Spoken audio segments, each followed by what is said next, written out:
కొండగట్టిలో రేపటి నుంచి హనుమాన్ జయంతి ఉత్సవాలు ప్రారంభం కానున్నాయి. భక్తులకు ఎలాంటి అసౌకర్యాలు కలగకుండా ఏర్పాట్లు చేశారు. పోలీస్, ఫైర్, రెవెన్యూ, పంచాయతీరాజ్ సమన్వయంతో అన్ని ఏర్పాట్లు చేశారు. సుమారు 1000 మంది పోలీసులు, 100 సీసీ కెమెరాలతో ఎస్పీ అశోక్ కుమార్ ఆధ్వర్యంలో భారీ భద్రతా ఏర్పాట్లు చేశారు. భక్తుల కోసం ఇప్పటికే 4.5 లక్షల లడ్డూలు, పులిహోర రెడీ చేశారు. ఆలయాన్ని విద్యుత్ దీపాలతో అలంకరించారు.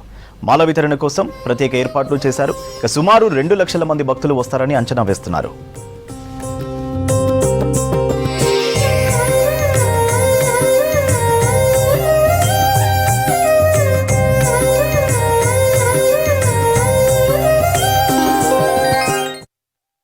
చైత్ర పౌర్ణమిని పురస్కరించుకొని హనుమద్ విజయోత్సవం అంటారు.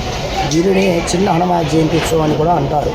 ఈ ఉత్సవంలో పురస్కరించుకొని 3 రోజులు కూడా ఆంజనేయ స్వామి వారికి విశేషించి పడపంచామృత అభిషేకాలు, పట్టు వస్త్రాలంకరణ, తర్వాత రకరకాలైనటువంటి పళ్ళతో అలంకారం చేయడం జరుగుతుంది. ఇది హనుమద్ విజయోత్సవం. దీన్ని హనుమద్ జయంతి, చిన్న జయంతి అని అంటారు. ప్రధానంగా పరాశర సంహితను అనుసరించి వైశాఖ బహుళ దశమి పూర్వాభాద్ర నక్షత్రంతో కూడుకున్నటువంటి హనుమాన్ జయంతిని పెద్ద హనుమాన్ జయంతి ఉత్సవం అంటారు. అది విశేషించి ఇక్కడ గొప్పగా జరుగుతుంది.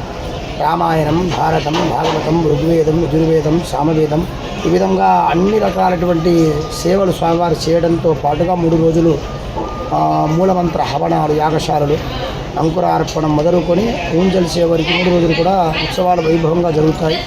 ఆ ఉత్సవాలను పురస్కరించుకొని స్వయంగా భద్రాచల శ్రీరామచంద్ర స్వామివారి శేష వస్త్రాలు ఆంజనేయ స్వామివారికి సమర్పణం చేయడం జరుగుతుంది.